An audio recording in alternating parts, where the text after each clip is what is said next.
over.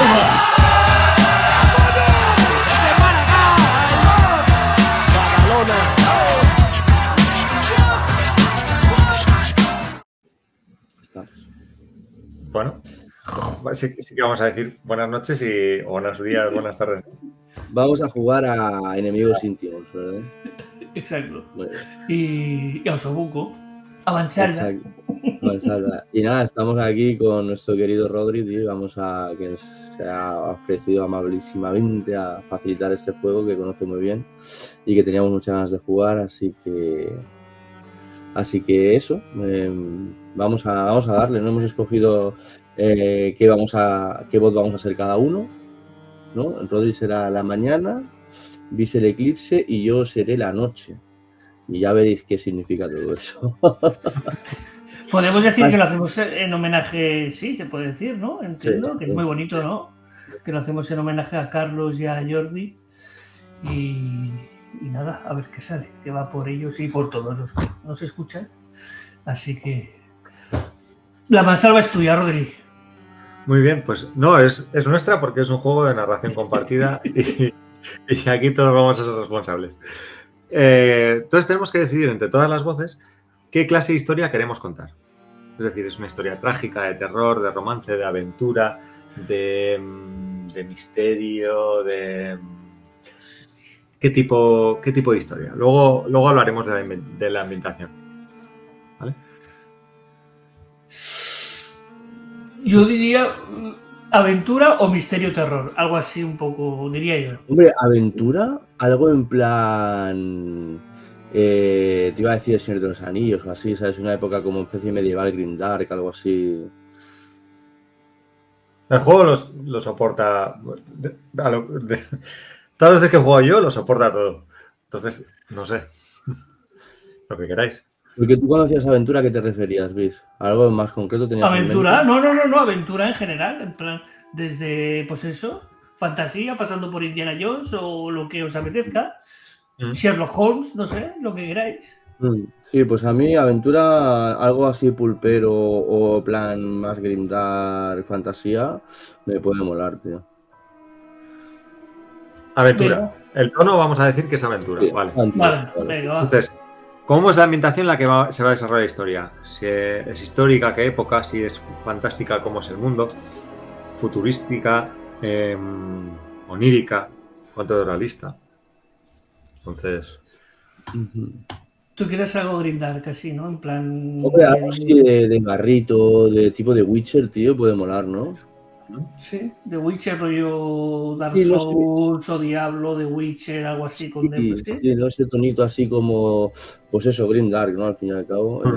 Algunos monstruos o entes que son como muy poderosos, algunos humanos también que son un poco poderosos, pero que al final son como miserias ínfimas al lado de ellos e intentan ahí como sobrevivir como puedan, caen en el barro, casas de adobe. ¿Y qué nivel de magia hay? ¿Hay magos poderosos o la magia es más algo brujería y sutil? O... A mí me suena más rollo nigromántica, ¿no? Un poco Sí, así, vale. con pacto con diablos o nigromancia, vale, con la muerte. Sí, pero que no terminas de controlar del todo, ¿no? Exacto, que tienes un punto de dónde te estás metiendo. De pacto y de... Entonces puede ser poderosa, pero a cambio de un gran sacrificio, que es decir, o sea, el poder de la magia va en función de lo que tú le entregas a la magia, ¿no? Sí, puede ser, sí. O que para hacer cierta magia necesitas vender tu alma o transformarte o hacer un pacto. Me imagino como empezando en esto, ¿no? Como algo básico, ¿no? Como algo de, venga, va, te entrego unas flores secas, ¿no? Y cada vez quieres más poder, te entrego un poco de mi sangre, te entrego un miembro, te entrego, yo qué sé, tío, mi alma, mi capacidad de amar, no sé. Vale. Eso lo vamos a ir descubriendo. Lo vemos bien, ¿no? Entonces, una vez que tenemos clara la temática, la ambientación y a qué vamos a jugar, hay que decidir las líneas y velos. ¿Tenéis alguna línea o algún velo para ponerla? Una cosa. En principio no. Pero... Buena cosa. Vamos a tirar. Yo creo que tenemos la sensibilidad y el tacto como para jugar. ¿En qué lugar va a empezar la historia? Y le corresponde responder al eclipse. ¿Cuándo, dónde y qué rasgos distintivos tiene? Es decir, vamos a empezar en una ciudad, en un bosque, me imagino yo, o va a haber, yo qué sé, algo, va a haber una guerra, o no sé, eso ya te tiro ahí cosas, pero tú decides. Todo lo que Mira, quieras. cuando me lo has tirado, lo primero que me he imaginado es una catedral. Una catedral antigua, muy antigua. Y empezamos dentro, ¿sabes? De la catedral. La catedral está, no sé, ¿puedo escribir algo ya, Rodri? Sí. La catedral está bastante destrozada, hay signos de violencia, sangre y demás.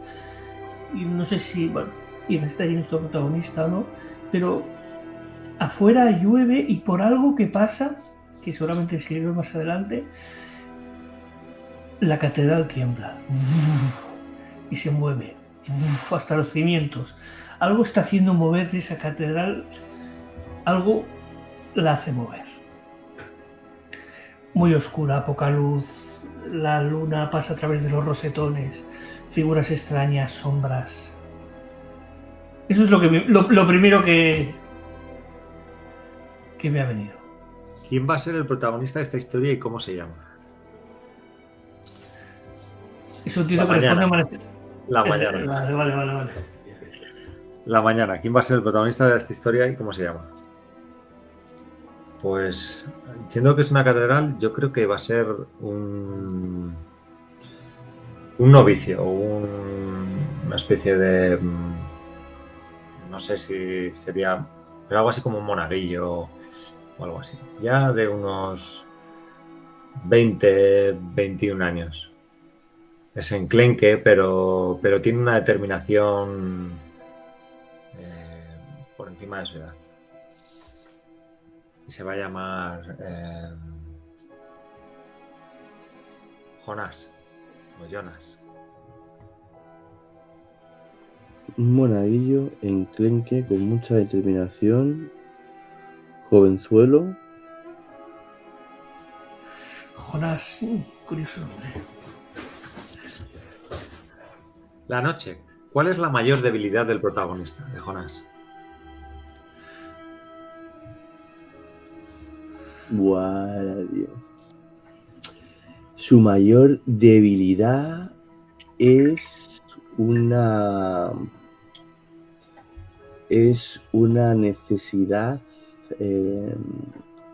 una necesidad exacerbada de hacer el bien, de proteger a los demás, de ser misericordioso, hasta tal punto de que eso le lleva a anteponer eso prácticamente cualquier cosa, claramente incluso a él mismo, el primero, ¿no?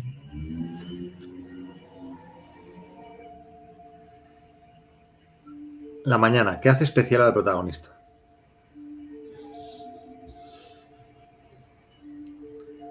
Pues yo creo que es una reliquia familiar. No sé si aquí me podéis echar una mano. No sé si un colgante o... Yo me he imaginado como un medallón también. No sé. Un medallón de un metal raro. Un medallón con historia familiar. Un medallón con historia familiar. Una herencia, una reliquia de la familia. Es una reliquia que él... Yo creo que es una reliquia que él desconoce. Él desconoce que es una reliquia. Él desconoce su poder.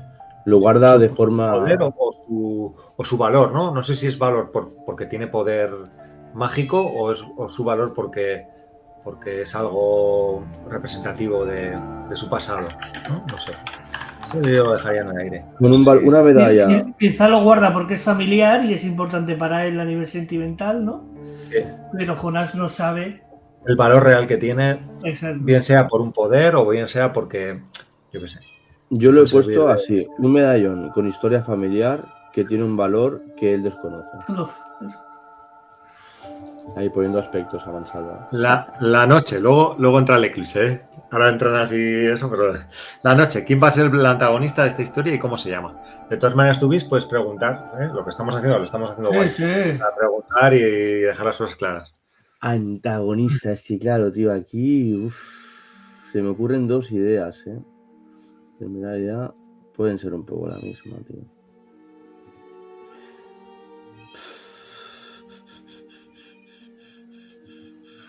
A ver, venga, ya os voy a pedir, es que claro, os voy a pedir también un poco de ayuda, ¿no? Por un lado me imagino, es una persona que es una persona adulta, probablemente típico que podría ser un abuelo joven, pero que está fuerte, que está, ¿sabes? Aquí me imagino una barba bien afeitada, o sea, no bien afeitada, sino bien arreglada, ¿sabes? Me imagino unos ropajes negros, me imagino una posición de poder, ¿vale? Es un tío que a pesar de su edad es fuerte, entonces podría ser tal vez un capitán, un noble, sí, yo creo que le pega más algo marcial, tal vez, ¿sabes? ¿Y pudiera ser el hermano de Jonás? Pudiera ser el hermano de Jonás, lo que pasa es que por edad complicado. Por edad complicado. ¿Eh? O un tío abuelo, ¿no? Eso sí, abuelo. Lo veo más. Lo digo porque. Bueno, claro, lo ves muy mayor en comparación. Claro, lo veo como que podría ser su abuelo, perfectamente. Vale, yo me imaginaba no tan. Vale, ok. Vale, lo veo como que podría ser, no sé, Jonás cuántos años tenía, 20 y pico o así has dicho, sí. No es verdad, pues este podría tener 50 y pico tirando a 60, teniendo en cuenta que es un mundo un poco así, sí, más tirando a 50 y pico, digámoslo, ¿no? Y severo, yo creo que, hablando un poco todo lo que hemos ido diciendo,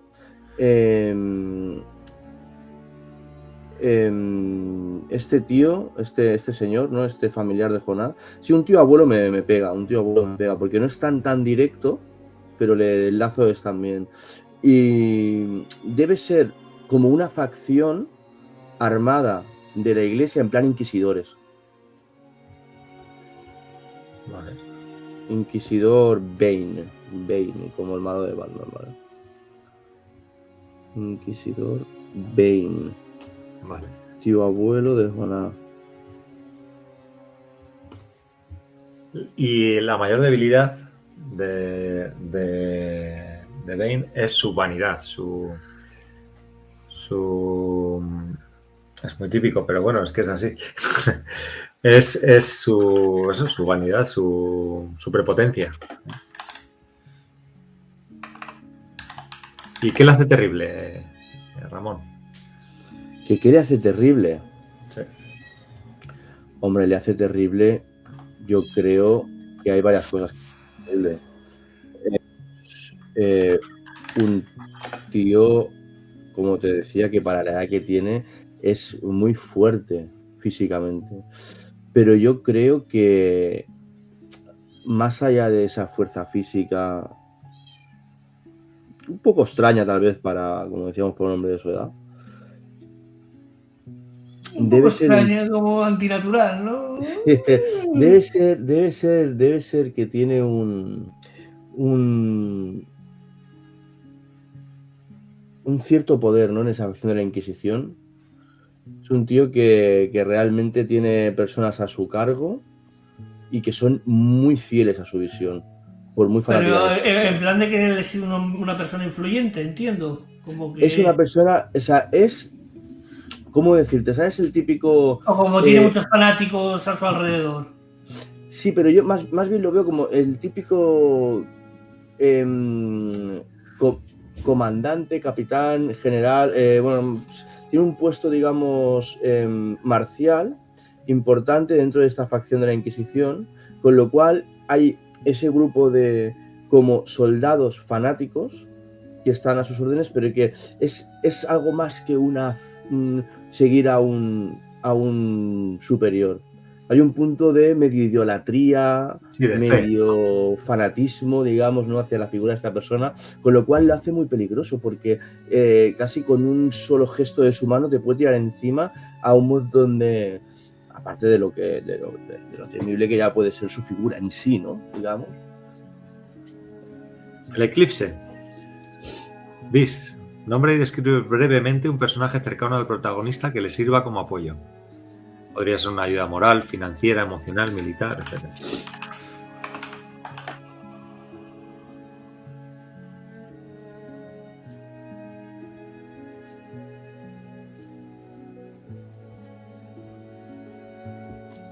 Te has muteado, Bis, ¿eh? Sí. Perdón, que me muteo para escribir con las teclas. El apoyo de Jonás es Emily. Emily es una niña, bueno, una chica, porque ya tiene 20 y pico, del pueblo, que es la hija de un señor que tiene un puesto de unas caballerizas, se encarga de cuidar los caballos y demás, ¿no? Para nobles y gente que se lo pide. Y son coetáneos con Jonás y siempre han sido muy amigos.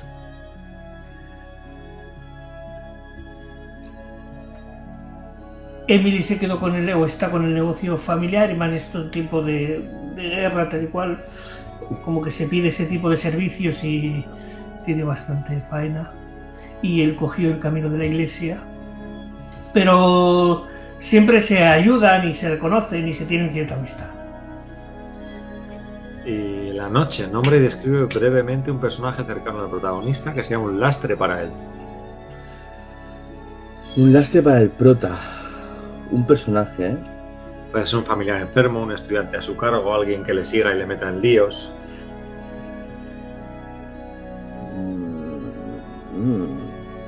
Hombre, eso de alguien que le siga y le meta en líos parece guay, ¿eh?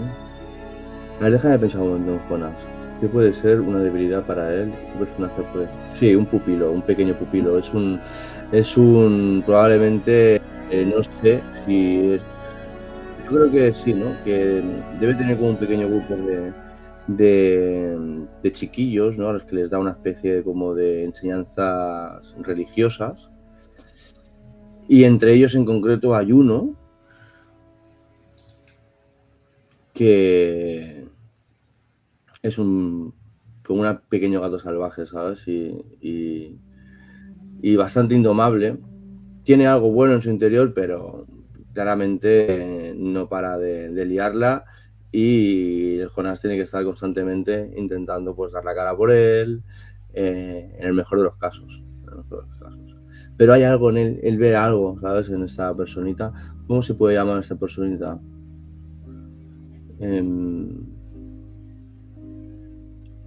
Schiller.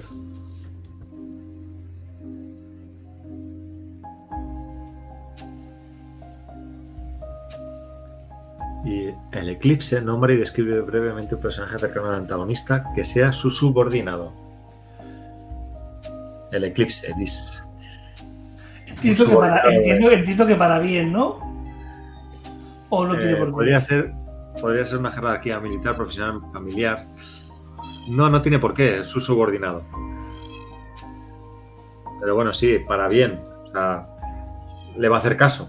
Porque luego yo describiré alguien que sea respetado por él. Que ese sí que igual es el que le pone en su sitio o cosas así, ¿no?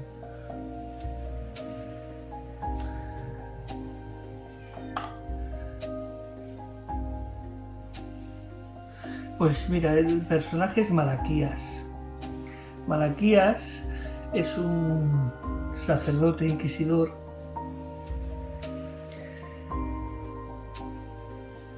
de bastante rango y bastante obtuso en sus creencias.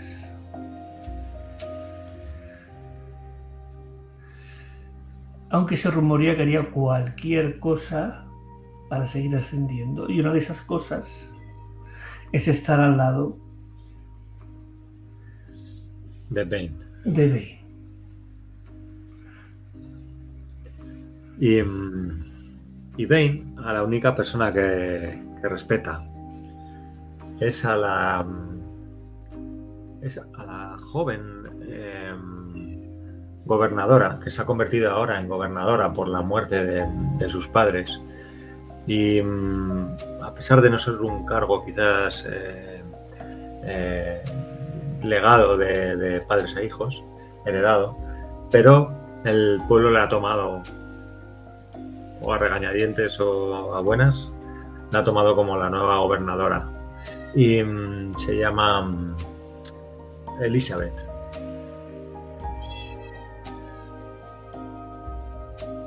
Es la única persona que Bane respeta. A pesar de ser joven, de unos 30 y algo. La noche. ¿Cuál es el mayor anhelo del antagonista? ¿Qué desea por encima de todo? Antagonista, de Bane.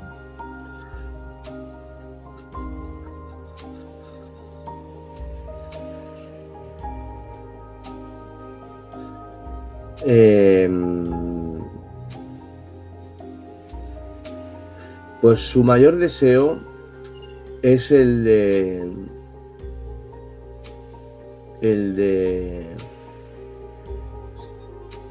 erradicar todo rastro impío de esta sobre la faz de la tierra. Lo que pasa es que ahí lo complicado es qué es el concepto de impío que tiene él,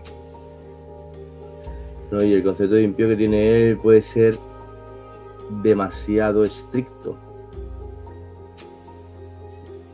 O sea, puede que pueda considerar incluso que un pequeño niño que ha robado un trozo de pan para alimentarse porque está muerto de hambre, lo hace guiado por un espíritu maligno que le ha corrompido el alma.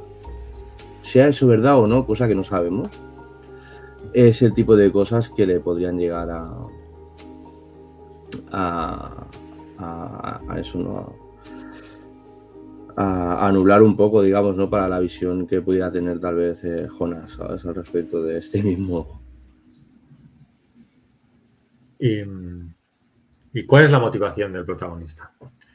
Pues yo creo que Jonás está viendo ese poder de la Inquisición crecer y está dudando de la religión tan pura que están promulgando, y lo que quiere es indagar en textos antiguos que están prohibidos y que quiere estudiarlos, aunque no le dejan. No tiene acceso a ellos y su motivación es eso, llegar a esos escritos y saber qué hay de antiguo en esos dioses antiguos que ya están casi olvidados. Y la última, que se tiene que responder entre todos, es cómo se va a llamar esta historia. Lo que pasa que, bajo mi punto de vista, y siempre que lo he jugado, queda más redondito si ponemos el título al final. Al final. Me parece justo es lo que iba a decir. Entonces, ahora, la estructura del juego dice que empezamos con la fase 1, que es la presentación. Y en esta fase 1 empezaremos, a ver, que voy a modo normal. Aquí.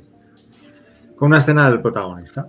Entonces, la mañana, que soy yo, describiré una escena del protagonista haciendo algo cotidiano, que será, como hemos dicho antes, donde va a empezar, en esa catedral.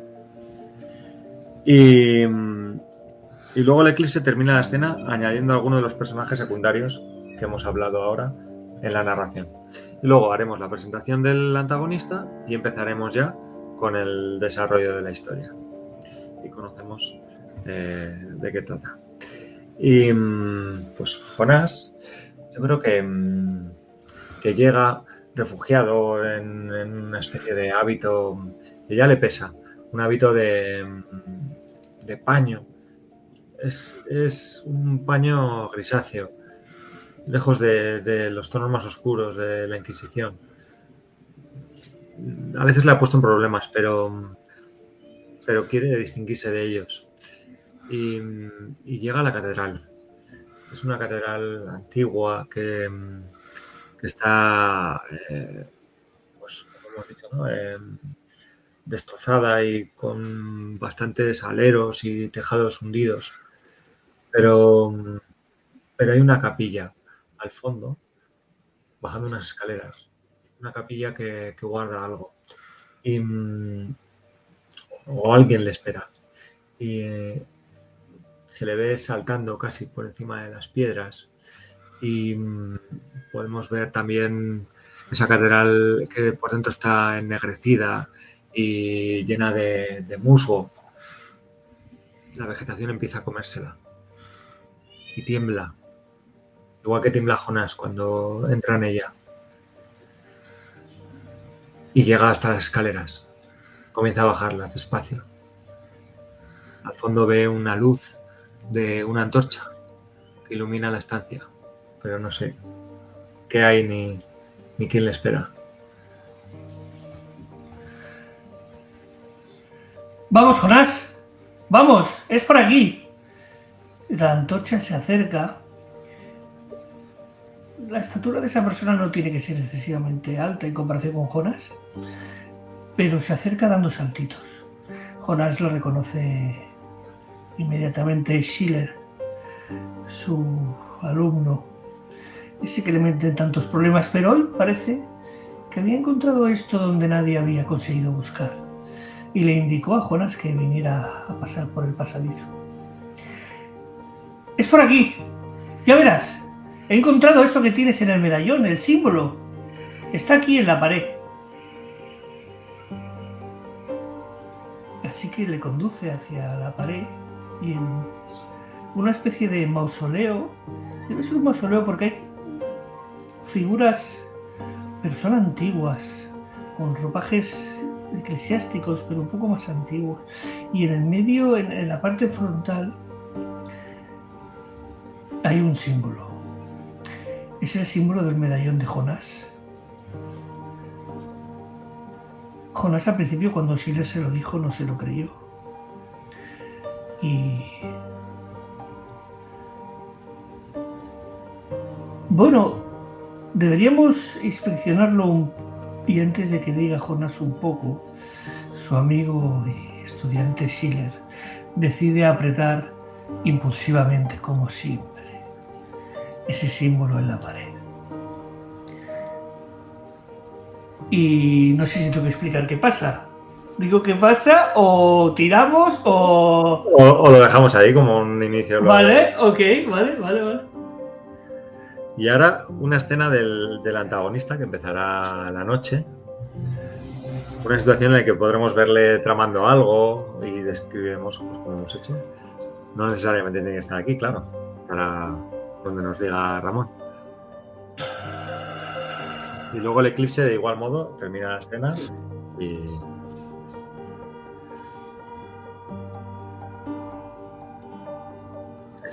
La torre de las almas marchitas. Es un monumento cuadrado con pequeños salientes en forma punzante que enfocan al cielo a lo largo de sus 4 aristas. Casi pudiera parecer, si lo vemos desde arriba, como si fuese la espada de alguna especie de caballero negro errante, gigante, que ha sido clavada en medio de la plaza de esta ciudad. Es el edificio más alto de Black Castle. Y en su última planta, esa que se aloja, donde encontramos esa sala que se aloja dentro de esa especie como de final puntiagudo que parece casi estar penetrando la luna llena y que parece el mango de una espada de alguna extraña forma. Nos colamos por una de esas ventanas siguiendo el vuelo de un cuervo que se posa y podemos ver en su interior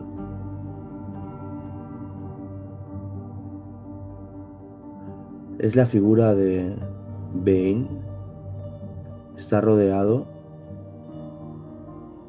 de unos 30 de sus acólitos. 3 de ellos los más importantes, seguramente de los cuales se encuentra Malaquías. están al frente y vemos cómo se muestra con ese porte recto. Procede a decir: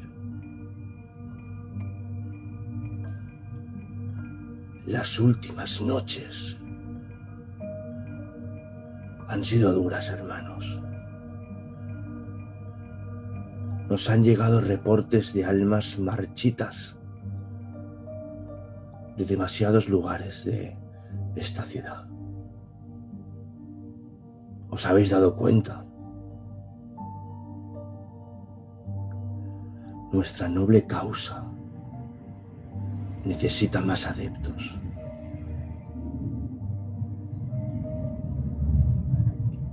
Quiero que vayáis a cada uno de los rincones de esta ciudad y seleccionéis aquellos que sean dignos de vestir el gris y escarlata.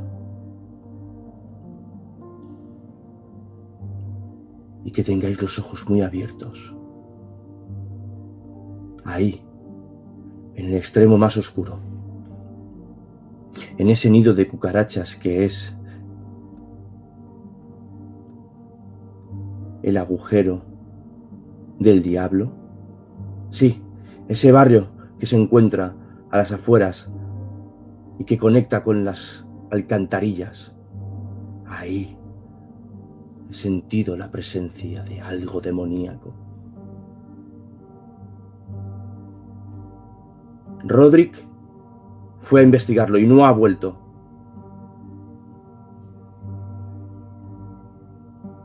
Así que ya sabéis. Quiero saber qué se cuece ahí.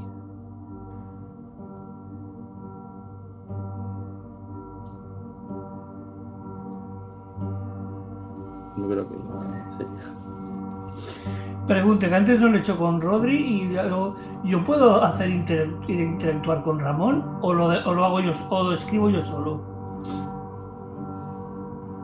En principio, tú eres yo el narrador. Pero como narrador puedo interactuar con él o no.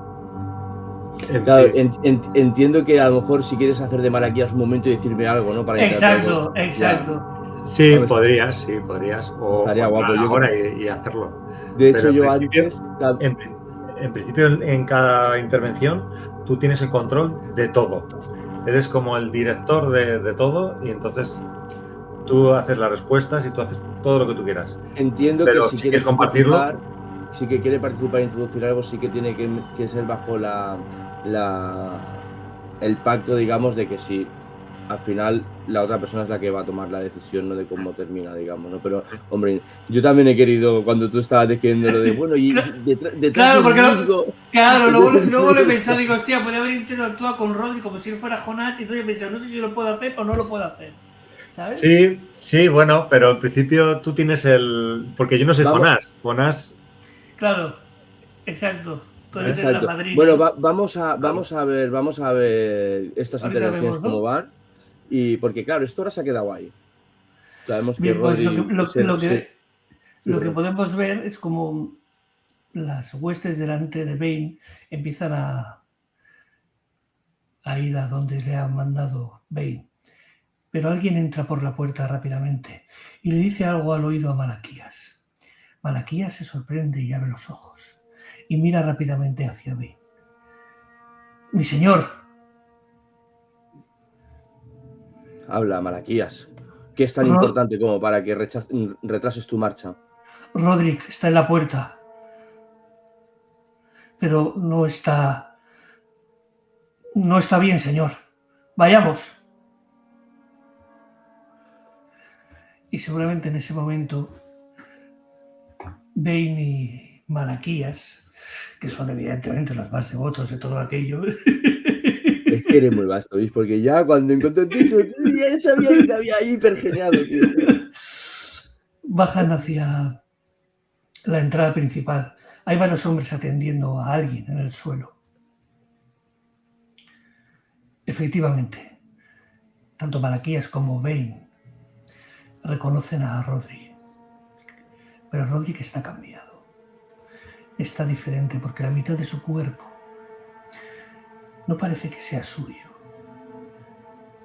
Hay partes de hueso visibles, gusanos que se meten y salen como si tuvieran inteligencia propia en sus órganos, y la mitad de su cara es la de un esqueleto vuelto a nacer.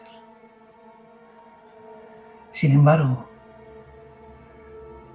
pide ayuda, mirando hacia Bane. Pide ayuda, pero Malaquías, en un momento de piedad, según él, seguramente le clavó su cetro en la cabeza. Quizás se arrepintió toda la vida porque una explosión de moscas y sangre contagió a todo el mundo de algo que veremos luego, si queréis. Y aquí la tirada, ¿dónde está? No. No, esto ha sido la presentación. Vale, porque estaba pensando. Ahora vamos a la trama. Que esto ya. O sea. Ahora vamos a la fase de la trama. Y la fase de la trama es cuando vamos a alternar lo que os explicaba antes de una escena de protagonista y otra de antagonista. Entonces ahora vamos a bajar por ese pasadizo con Jonas y Sileth y cómo se va estrechando y va bajando. Pueden ir pisando poco a poco más zonas más húmedas de infiltraciones y incluso pueden oír el caminar de algún animal. No lo ven porque se ocultan en las sombras y ellos van refugiados en la luz de una antorcha. Y hasta que poco a poco en una cavidad se abre una especie de cripta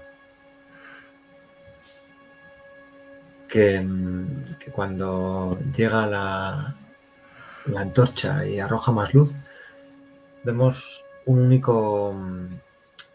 único féretro de piedra sin labrar, es austero, con una losa pesada.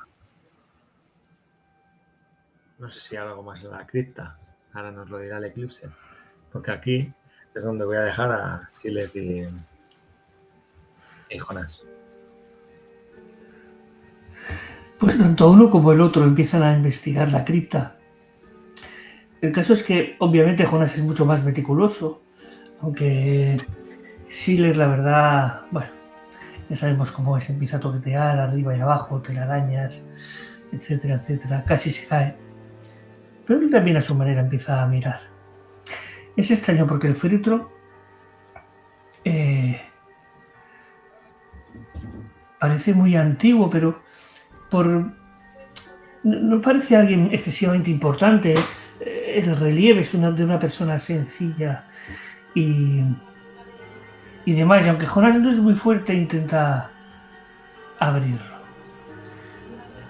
Mueve esa tapa y al mover la tapa escuchamos un crack. Y yo, si quieres, aquí hacemos la tirada. Exacto. La tirada la hace el eclipse. Entonces tira un dado de 6. El ímpetu está en 3 y en función de lo que saque, narrará la noche o narrará la mañana. La noche irá mal para Jonas y la mañana irá bien para Jonas. Un 2. Un 2. Con un 2 tiene éxito. Bajamos el ímpetu a 2 y tiene un punto de objetivo.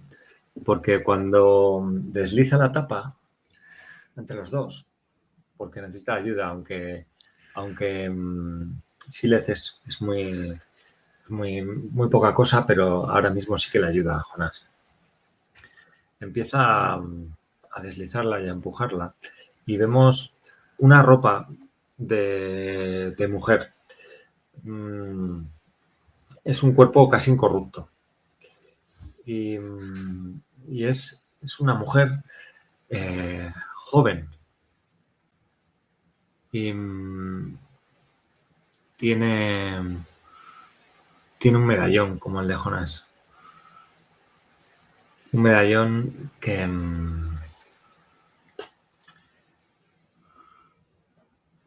y y una inscripción por dentro de la tapa cuando cae al suelo. Es la reina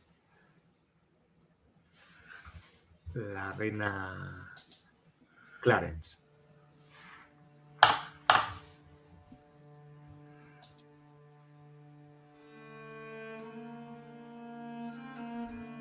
Y ahora vemos una escena de Bane. Podemos mover el hilo temporal lo que queramos, ir, venir. Es una escena de Bane. Me refiero, no tiene por qué ser inmediatamente en la puerta. Si quieres, sí. Y lo resolvemos, claro. Pero me refiero no para ahora, me refiero para futuras veces que tampoco tenemos que ir.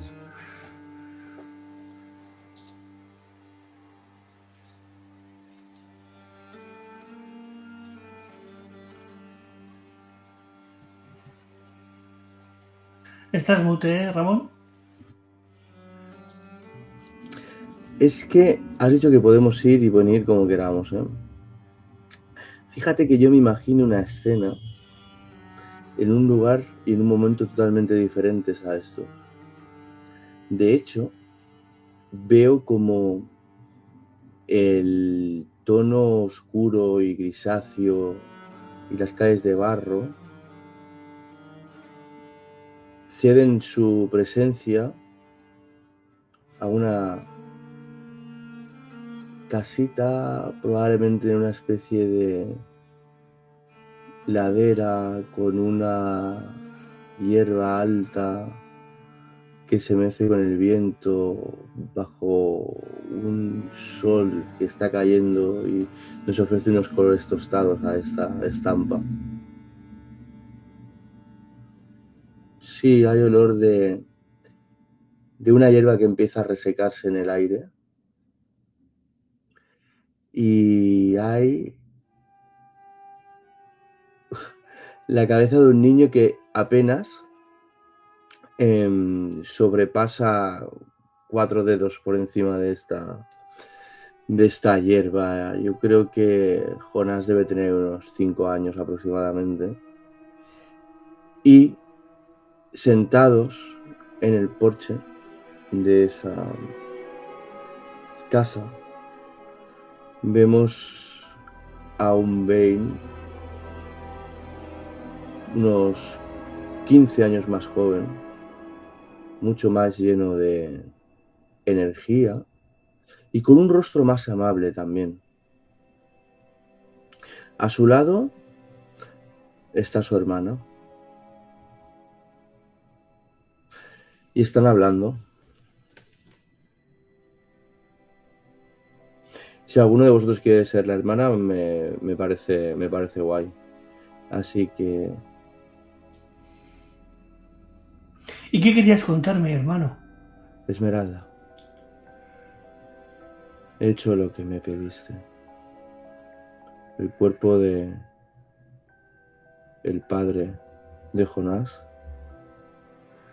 está enterrado. Y bien enterrado, en un lugar santo. Aquello que le azotó de noche, que corrompió su alma, ahora no puede escapar de allí. Sé que pasaste miedo, sé que no podías creerlo y que hasta el último momento, pues, casi te hubieses dejado matar por ese hombre que ya no era tu hombre. Pero no tienes que temer más ya por eso.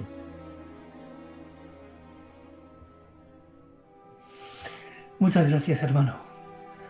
Es todo un alivio poder cuidar tranquila a Jonás, pero lo que veo en tus ojos me asusta. Lo he visto. Lo he visto al sesgar su vida con mis manos, al acabar con aquello que ya no era el hombre al que amaste, el que fue mi amigo. Alguien tiene que tomar la decisión y liderar a otros para que este mal no se extienda. Así que estoy dispuesto. Voy a entregar mi alma a esta causa. Acabaré con todos ellos. No hay cura posible. No hay manera de revertir ese estado. Solo la muerte.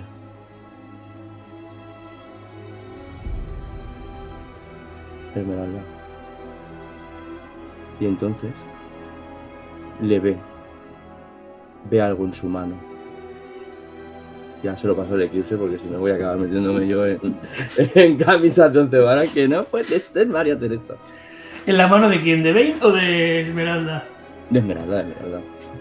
O de Bane, no lo sé. Lo he dejado abierto. Ahora eres tú el que puedes hacer el...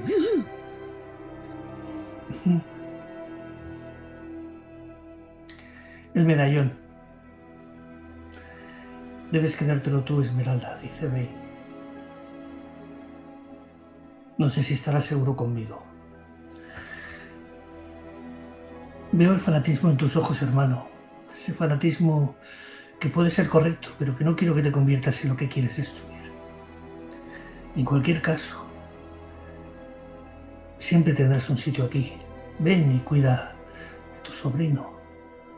Tiene ganas de estar contigo y aprender de ti. Por favor, ten cuidado. Esto lo has hecho para salvar a la familia, pero una cosa es eso y otra cosa... Bueno, en eso que Emily se cuelga el medallón. ¿Sabes el secreto que guarda? Sabes que ciertas dinastías pagarían por ello. Así que ten cuidado. Y recuerda, si lo descubres estaríamos todos en peligro. Anda tranquilo. Esmeralda se va hacia la casa. Se escucha como parece que trastea con la cocina o algo así. Y de repente un ruido, un estruendo dentro de la casa y un grito. Esmeralda.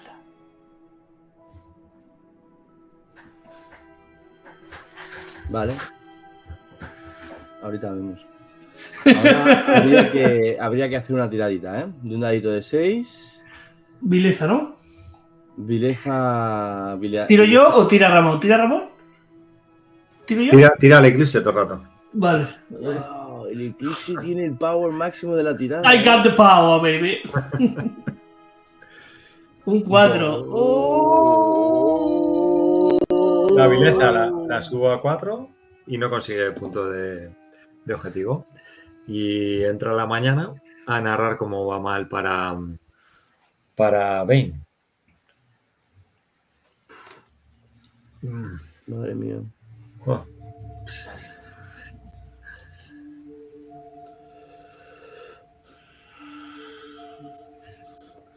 Yo creo que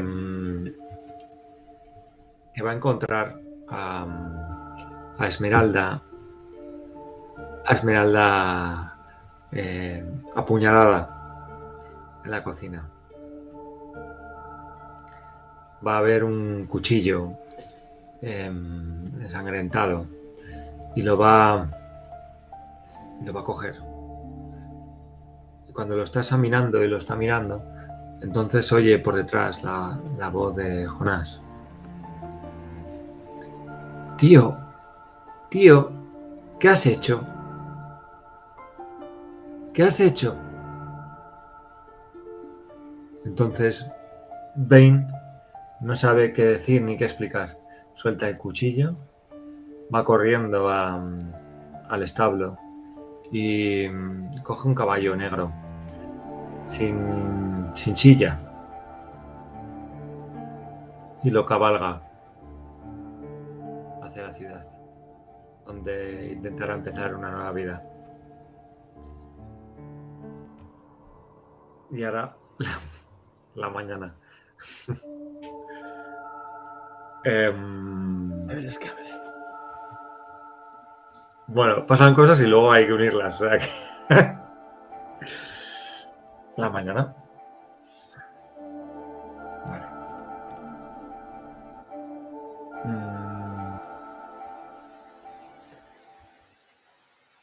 Yo creo que...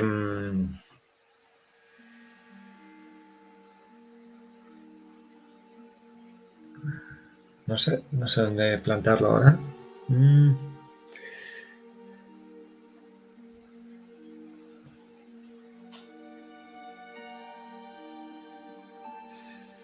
Yo creo que vamos a ver a Jonás con 12, 16 años y lo vamos a ver en una especie de biblioteca. Está estudiando, está ya vistiendo hábito, un hábito blanco de iniciado y entonces está leyendo libros de la Inquisición y cuando está absorto en los libros oye la puerta cómo se abre y cómo aparece Malaquías. Lo ve en el reflejo de una lámpara y instintivamente el medallón que colgaba por encima del hábito lo recoge y lo mete dentro del hábito. Porque entonces, ¿qué sucede?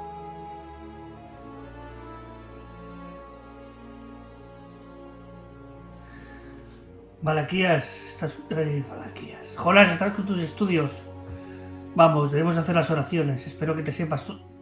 ¿Qué estás haciendo? ¿Qué estás mirando? Eso no es lo que te tocaba. ¡Pam! Azote. Malditos niños huérfanos. De verdad, uno intenta hacer algo bien y después... ¿Qué estás haciendo? ¿Qué es esto? Esto no es lo que te toca. ¿Árbol genealógico? ¿Qué es esto? ¿Reina Clarence? ¿Qué estás mirando? ¿Qué es todo esto? ¡Ciérralo! ¡Venga! Y al levantarse, Jonás, rápido, porque no quiere enojar a Malaquías, sin querer, empuja el cuerpo de ese hombre que llevaba una vela grande en la mano. Y esa vela cae. ¿Espera dónde cae? Un dado. El ímpetu está en 2. No te está yendo mal a ti, lo de ese eclipse, gañán. 4. Mal. El ímpetu sube a 3 y la noche narra cómo acaba esta escena. Y luego, cuando quieras, empiezas la siguiente tú. Vale. Pues... la vela cae rodando a ese suelo adoquinado. Y la vemos como describe una parábola hasta llegar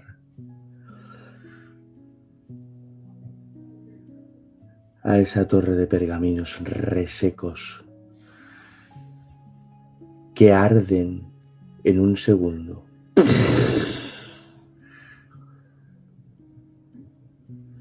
Las llamas se extienden a toda velocidad,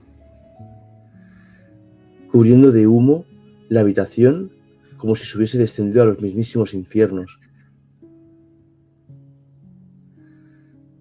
Malaquías coge al joven por el hombro y dándole la vuelta con una fuerza y un ímpetu impropios de alguien de su edad y condición, consigue sacarlo de allí.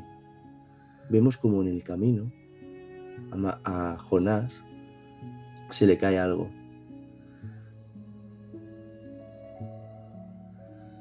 Se ve que al estirar con tanta fuerza de su pequeño y escuálido cuerpo,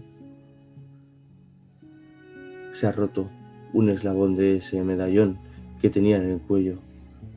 Y lo que podemos ver es la figura de Jonás atravesando la puerta y viendo de reojo cómo ese medallón es engullido por las llamas.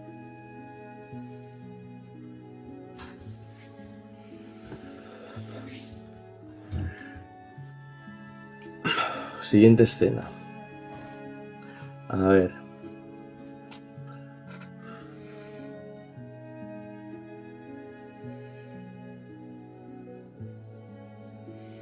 Vale. A ver, ¿cómo le damos forma a esto? Ok.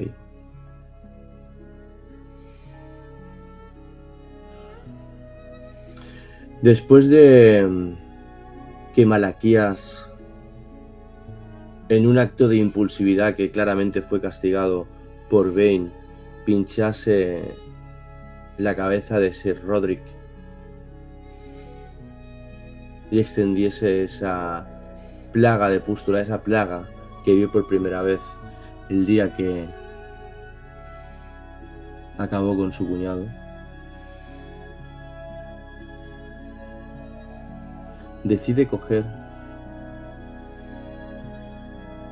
su espada, azote de almas, y armarse de valor para bajar al pozo del diablo. Sea lo que hay allí, sus hombres no están preparados, son todavía demasiado débiles. O al menos así lo han demostrado.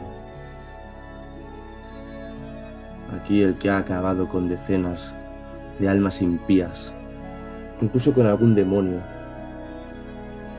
cuya cicatriz muestra orgulloso en el rostro de esa batalla, ha sido él. Así que lo vemos descendiendo por ese lúgubre garganta oscura hecha de adoquines desordenados que está a medio pozo entre gruta horizontal y pozo gigantesco. De hecho, esos escalones mal colocados vistos desde arriba parecen los dientes de una criatura que se van cerrando a medida que se funden con la oscuridad. Y ahí abajo es donde lo vemos. El hedor de este lugar le es similar, le es familiar. Es el mismo que expulsó Sir Roderick cuando esa nube de enjambre de insectos se esparció tras ser reventada su cabeza por el báculo de Malaquías. Es el mismo hedor que su cuñado, el padre de Jonás, desprendió cuando le atravesó con su espada. Y ahí abajo parece como si después de tanto tiempo hubiera encontrado el origen de esa plaga. Camina por un riachuelo nauseabundo que le llega hasta media altura de la espinilla. Ese riachuelo que se abre paso en esa gruta que ahora ya es natural, y podemos ver cómo de repente se abre y nos encontramos en una especie de sala circular abovedada. Lo vemos dirigirse hacia el centro. Hay un pedestal. Hay un pedestal con una forma muy concreta que reconoce perfectamente. Esa forma es la forma que tiene el medallón que él le entregó a su hermana y que parece ser que está en manos de Jonás. Este pedestal tiene un montón de grabados en una lengua antigua, pero que por algún motivo Bane conoce. Y en ella se relata una historia de la guerra entre el cielo y el infierno. Y ahí, contrariamente a lo que muchos puedan pensar, se diluce, se muestra una verdad. Y esa verdad es que la guerra entre el cielo y el infierno no la ganó el cielo. Por eso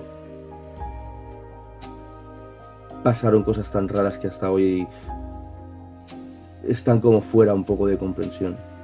La última palabra que vemos al acabar esa extraña profecía, letanía o llámalo como quieras, ese texto, es Reina Clarence. Vemos cómo al acabar de leer esa última palabra, Reina Clarence, pasa algo. El agua tiembla. ¿Pero qué es lo que pasó?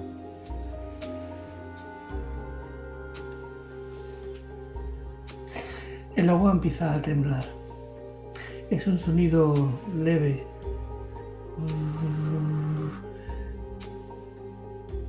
Que produce un efecto curioso, como cuando tiras una piedra y empieza a hacer ondas.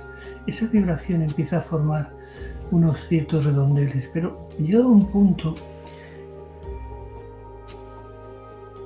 como si esa vibración hiciera retroceder el agua.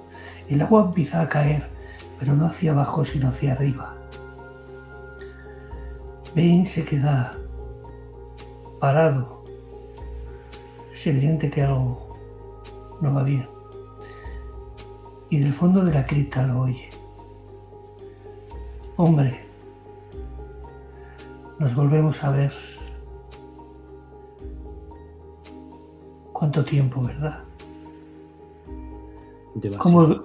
¿Cómo olvidar esa voz, Bane? ¿Cómo olvidar la voz del primer hombre al que mataste? La voz de tu cuñado al que ves aparecer con una túnica simple, con la mitad de la cara en la cual se le ve el pómulo, incluso alguno de los gusanos que le pasan por el cuerpo ha decidido hacer nido en su ojo.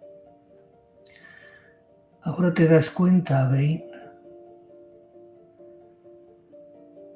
o todavía no lo sabes. ¡Te maté! ¡Te maté con mis propias manos! ¡Este acero atravesó tu cuerpo! ¡Estás enterrado en un sitio! Mira hacia abajo. La ciudad no llegaba hasta aquí antes, ¿verdad? Eres un iluso. Claro que no. Pero no te preguntes por qué me mataste. Pregúntate por qué me hicieron esto. ¿Quién me lo hizo y para qué? Y en ese momento se deshace. Se deshace cuando el agua le toca.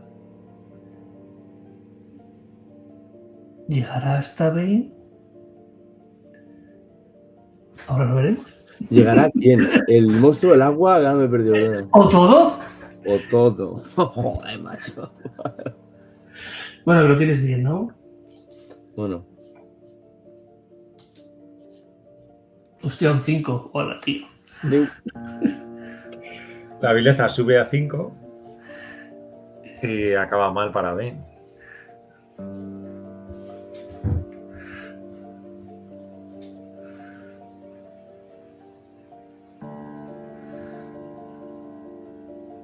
Yo creo que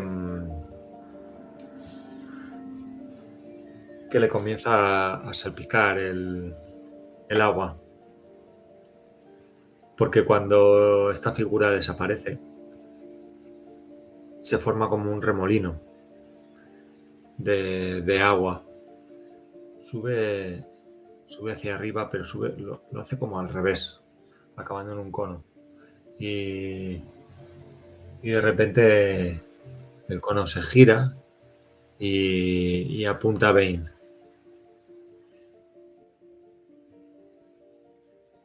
Y como si fuera una lluvia, pero de manera horizontal, le cae a Bane.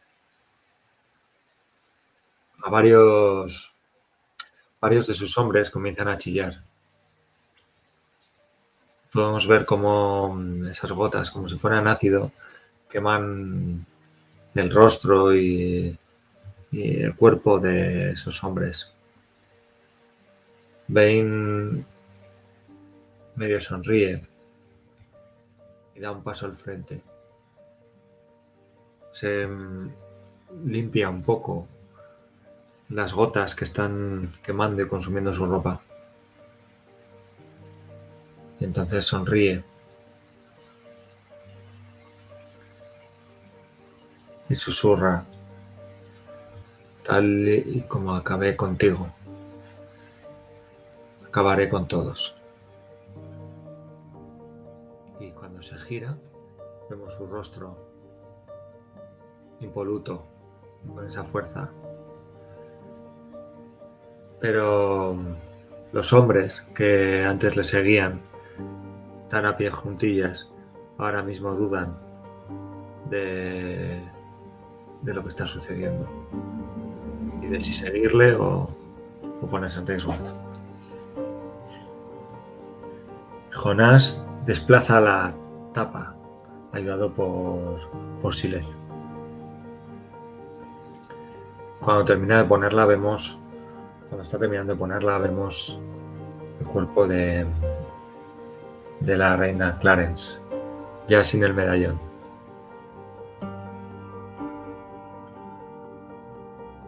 Siles, tienes que hacerme un favor. Mira, mientras lo envuelve en un paño. No es un paño, es un pañuelo que le bordó Emily cuando tomó los votos. Y lo envuelve en ese pañuelo y le dice: corre y no mires atrás. Escóndete entre las esquinas. Llega hasta las caballerizas y entrégaselo a Emily. Ella sabrá qué hacer. No puedo permitir que ese viejo me lo quite otra vez. Anda, quedamos en la fuente. En la fuente de la plaza del Quebrado. Y salen de la catedral, uno por un lado y el otro en dirección opuesta. Cuando pasa, ¿qué pasa? Sin que lo vea Schiller, Jonás ha extraído algo más de ese cuerpo. La reina llevaba un vestido de seda bastante amplio y debajo de las mangas tenía unos pergaminos. No es que Jonás quisiera cortárselo a Schiller, pero sabiendo cómo es, lo mismo acababa destrozado o a saber. Al salir por el otro lado, se sorprende y se acuerda de aquella vez de niño que empezó a mirar los árboles genealógicos porque es uno de ellos, donde está la reina Clarence. Es curioso porque debajo de ella hay 3 nombres y 2 le suenan mucho. Uno es su madre y otro es el mismísimo Bane. Parece que son descendientes de los reyes, o por lo menos de los que había antes.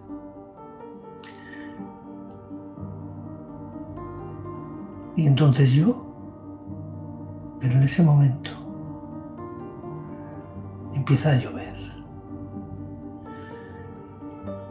Y la lluvia, extrañamente, como seguramente en otra época y en otro lugar, empieza a caer hacia arriba. Y veremos a ver qué pasa.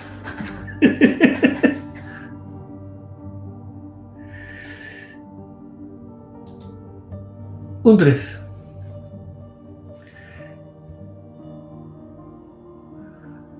Estáis mute los dos, ¿eh? Pero tiene 2, ¿no? Tiene 3. O sea, tenía 3, ha conseguido objetivo, ha bajado a 2, ha fallado y ahora tiene 3. Entonces, tiene un éxito. Tiene dos Ahora puntos de baja- objetivo. Tiene dos puntos Eso de es, tiene objetivo. 2 puntos de objetivo. Y ahora baja a 2 de ímpetu. Pero esa lluvia, entonces, comienza a formarse, a formar una figura. Es una figura de una mujer. No tiene rostro, pero se ve que es una mujer. Y le susurra a Jonás. Jonás, te estarás dando cuenta de cosas de tu pasado. Te das cuenta que Bane es un heredero. Él también lo sabe. Aunque prefiere que gobierne Elizabeth.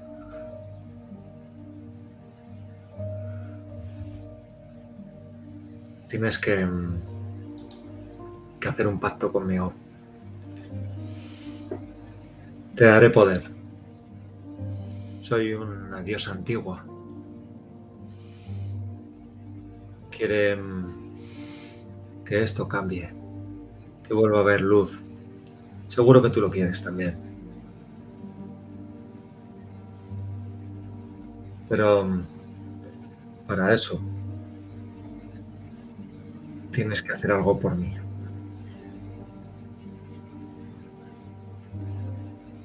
Tienes que conseguir que Malaquías suelte y se rebele contra Bane.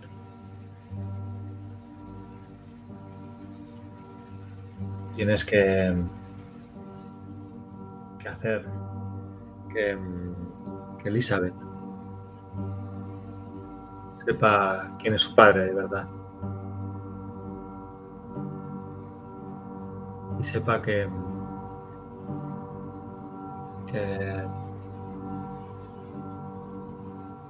si quiere gobernar, seguramente sea legítima, pero tiene que echar a su padre del reino. Y ahora le toca a la noche.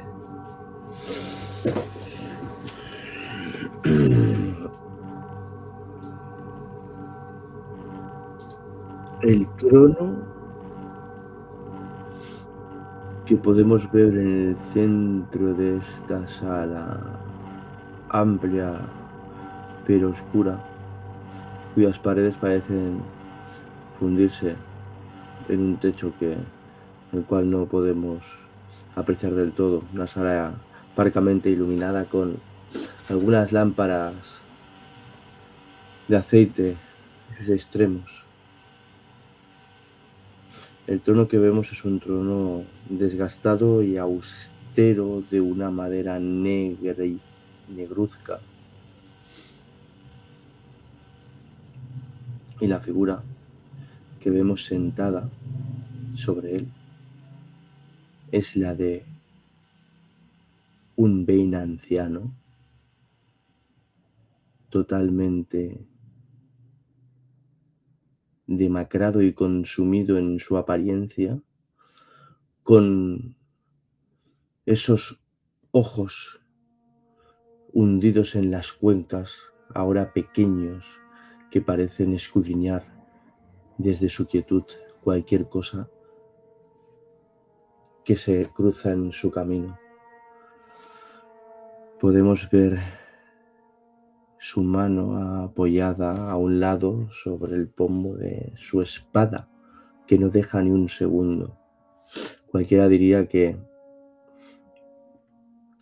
esa espada se ha cobrado algo más que la sangre de sus víctimas.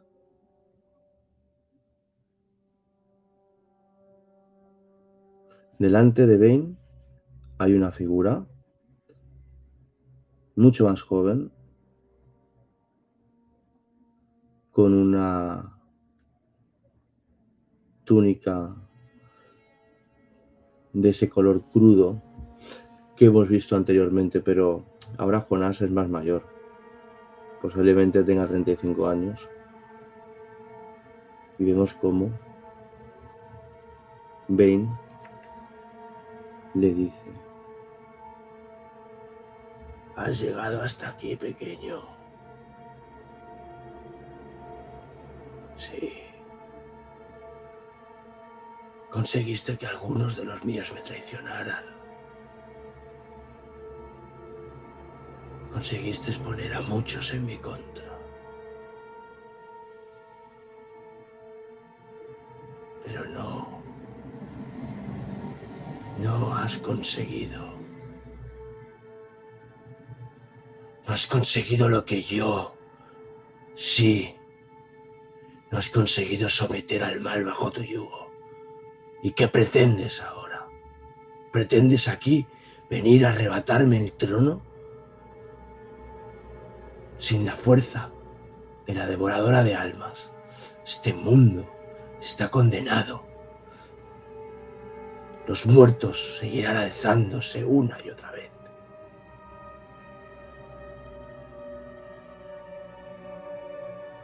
La historia de los antiguos dioses no puede salir a la luz.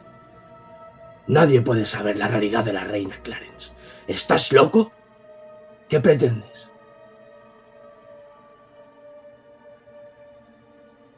¿Que la gente vuelva a adorar a esos falsos dioses? ¿Esos dioses de la naturaleza? No. El único Dios verdadero es el que defiende la fuerza de esta espada.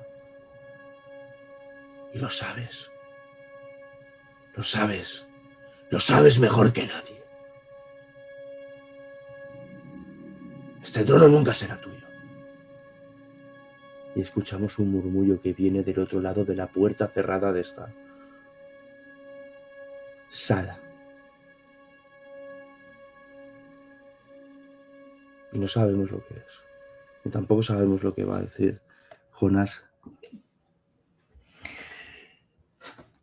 La puerta se abre y vemos un Malaquías mucho más mayor, pero ya con un traje rojo púrpura de cardenal.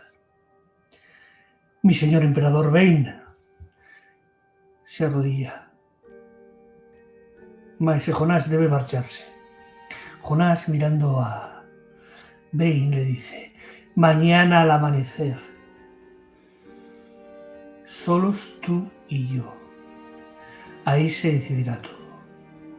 En ese momento Malaquías agarra suavemente el brazo a Jonás. Jonás, hijo, por favor, por lo que nos debemos, aquí no.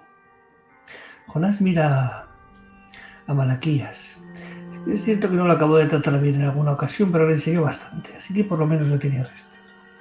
Mañana, mirando a Bane. Y Malaquías retira a Jonás hacia afuera y lo acompaña abajo. Bane ha tenido bien tenerle una habitación. Parece que el honor de caballeros todavía queda algo. Y en eso que vemos acompañar a Bane,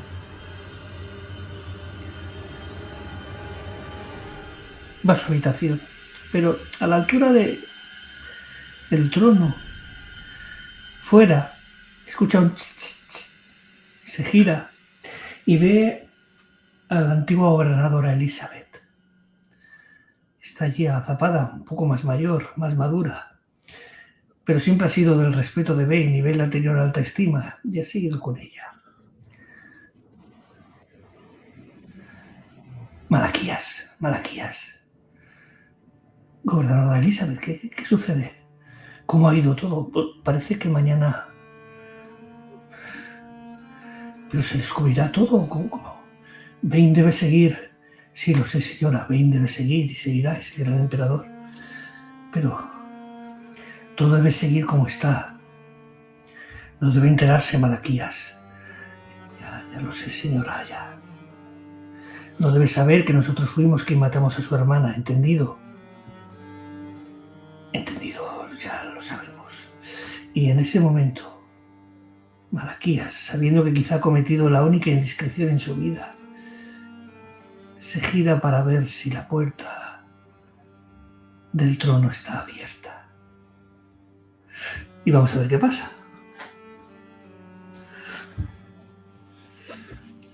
Que ya toca. A ver, venga. Un 1.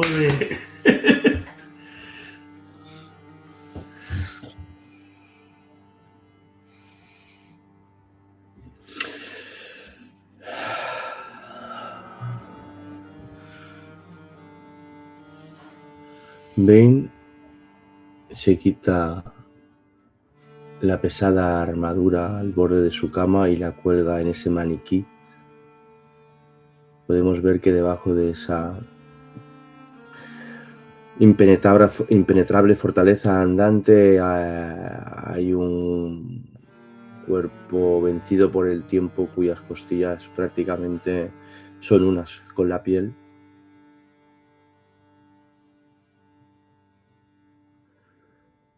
Y tras enfundarse sus ropas para dormir y tumbarse, cerrar los ojos, por primera vez desde hace muchos años, ese olor a hierba reseca, ese olor que le transporta al día de la muerte de su hermana. Había algo más en ese olor. Y hasta hoy no lo ha podido reconocer. ¿Por qué? ¿Por qué se le había velado si lo había tenido delante de sus narices? El olor, esa mezcla del perfume de Elizabeth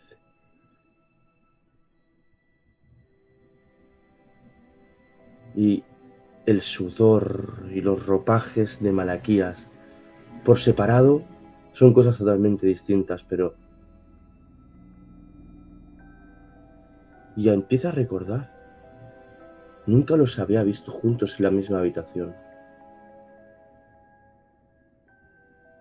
Pero al girarse de refilón para ver por última vez su trono antes de abandonar la habitación, le pareció verlos a través de la ventana con su cansada vista.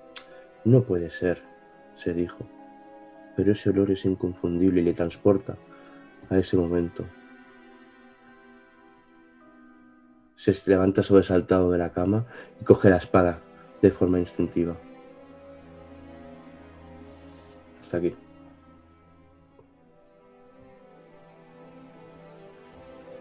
Y vemos el agujero del diablo. Vemos a un Jonás caminando con un callao que le ha hecho Elizabeth. Está coronado con un medallón arriba. Va dando golpes seguros mientras camina. Vemos a Sileth, al niño, todavía niño, rodeado de un montón de niños que siguen a Jonás. A ese pozo.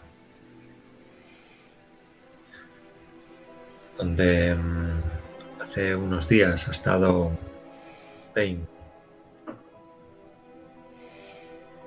Da unos golpes en la parte de arriba de esos callejones que bajan a donde está ese altar con la forma de medallón. Vuelve a dar unos golpes fuertes. Pum, pum, pum. Y el agua, los charcos de agua del agujero del diablo comienzan a unirse unos con otros. Comienzan a formar una especie de riachuelos que van desembocando y empiezan a fluir hacia parte más baja y comienzan a llenarla de agua cubriendo el altar de agua. Cuando entonces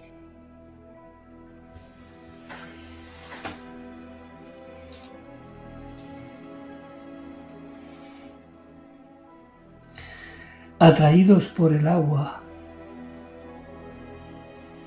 o eso cree Jonás, empiezan a aparecer 1, 2, 3, 10, 20 personas de ese agujero que han sido infectadas.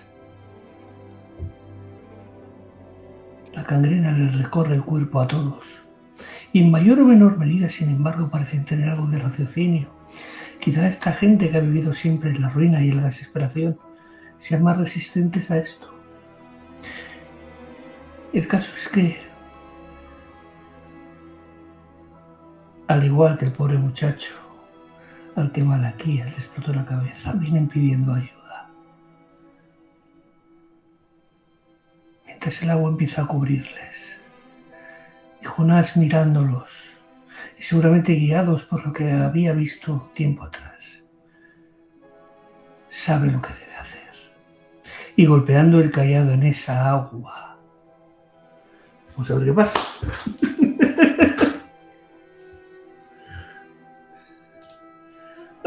Un 6. Ramón. Golpeando el cayado en esa agua parece enfurecer aún más la parte inhumana de esos seres que se arrastran hacia él y los muchachos. Tira el medallón hacia Schiller, que está cerca del pedestal, y este lo coge al vuelo. Sabe perfectamente lo que tiene que hacer. Hay una hendidura en el pedestal donde encaja perfectamente el medallón. Y vemos como la mano de ese pequeño niño justamente se posa sobre el lugar concreto con el medallón, pero justamente antes de llegar a ponerlo, esa mano es mordida por una mandíbula a medio deshacer, y en cuestión de segundos cae el medallón al suelo sin poder llegar a su destino, y vemos como una pequeña cara a medio descomponer se gira hacia donde estamos nosotros viéndole y dice: ¡ayuda!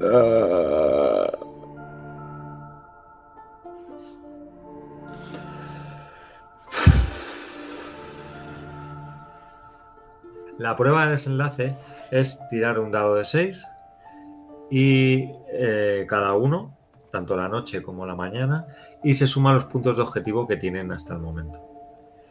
Entonces, primero se narra un inicio y un nudo, o sea, se narra un inicio donde están los dos personajes presentes. Yo creo que es ese duelo que ha planteado Bis. Yo creo que cuando lo está hablando, yo creo que podría ser. Y en el que puede suceder en un lugar donde todo pueda decidirse hacia uno o hacia otro, porque haremos una tirada. Presentamos las pruebas y desafíos que el personaje debe superar para alcanzar sus metas y las oposiciones que le genera el rival. Y el eclipse se encarga del inicio y del nudo de la escena de desenlace. Entonces el eclipse, que ya ha empezado diciendo cómo era ese duelo, si quiere hacer el inicio y el nudo, hacemos la tirada de desenlace, la haremos, tú sumas 1, Ramón, yo sumo 2, el que gane narra el desenlace y el que pierda narra el epílogo de la historia. ¿Vale? Todos participamos. Entonces, le damos ahí un pequeño final y ya está. A la mañana siguiente, donde seguramente empezó mucho de esta historia,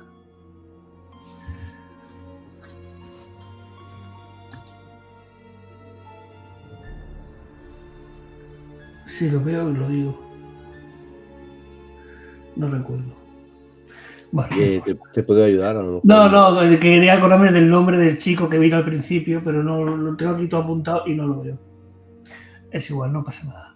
Donde aquel chico vino por primera vez del agujero del diablo y Malaquías le explotó en la cabeza.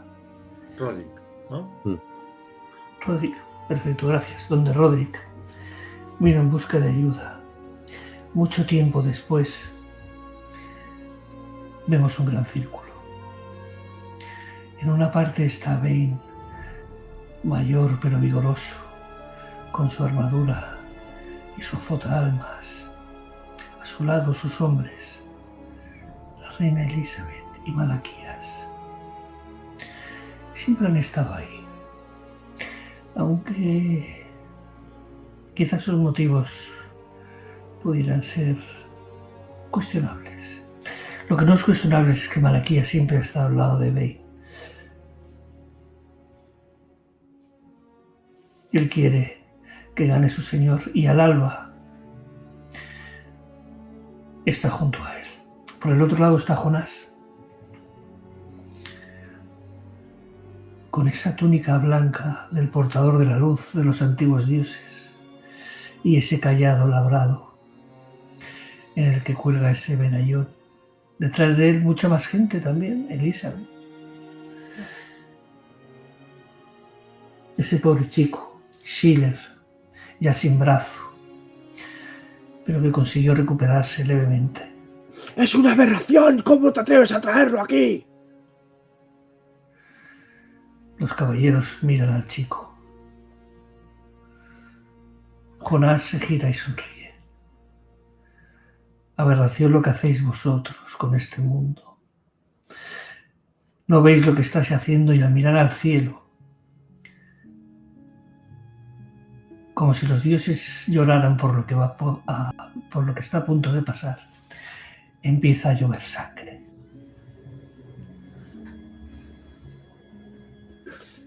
Tiramos, ¿no? Venga. Y vale, un D6 más 1.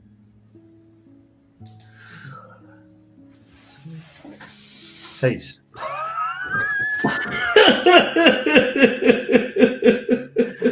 No podía Un ser. 1, estaba cantado. Incontestable. Incontestable, sí, estaba cantado. Ha ido todo un poco a esto, ¿sabes? O sea, La sangre resbala por la túnica blanca de Jonás. No la mancha, como si fuera impermeable. Jonás hace un movimiento con el báculo y la sangre empieza a remolinarse sobre el cuerpo ya cada vez más viejo de Bane. Y acaba tropezando. Tropieza al suelo y cae de morros. Entonces Jonás, tranquilo, camina hacia Bane, pisando el barro ya oscuro por esa sangre. Cuando llega hasta él, ¡levántate! ¡Levántate! Le ofrece la punta del báculo para que se agarre y se levante. Hazlo de una maldita vez y acaba con esto. Es que no te das cuenta. Claro que me doy. Y entonces se aparta un poco el hábito y saca del cinto algo que siempre ha llevado. Es un pequeño cuchillo. Lo saca. ¿Te acuerdas de este cuchillo? Con él mataste a mi madre.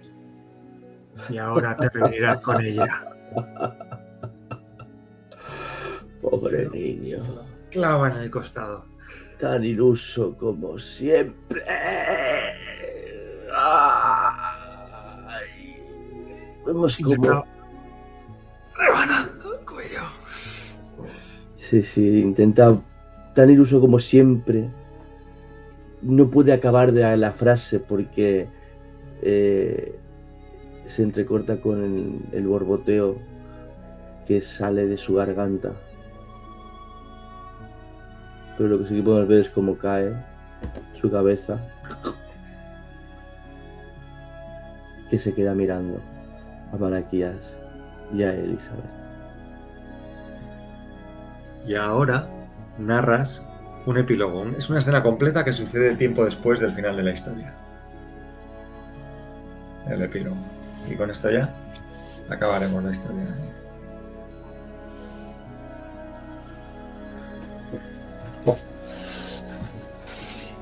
Y así, pequeños, es como nuestro señor Jonás acabó con el mal que durante tanto tiempo azotó estas tierras. Vemos una pequeña escuela. Una pequeña escuela llena de niños, mirando con ojos abiertos y llenos de ilusión.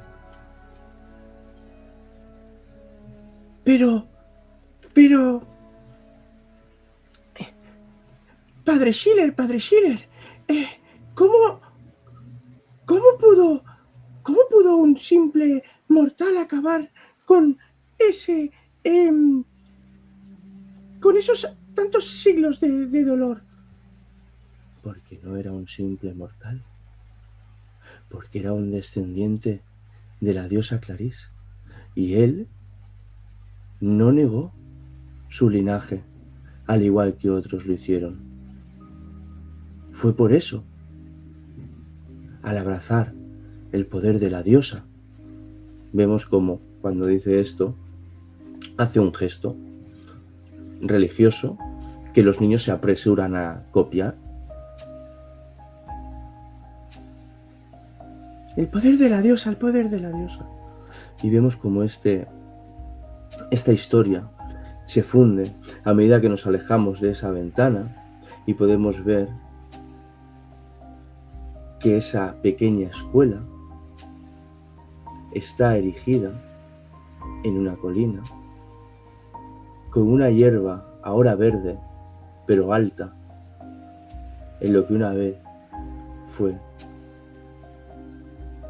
el agujero del diablo. Que seguramente sea el nombre de la historia, ¿no? ¿O no? Por ejemplo.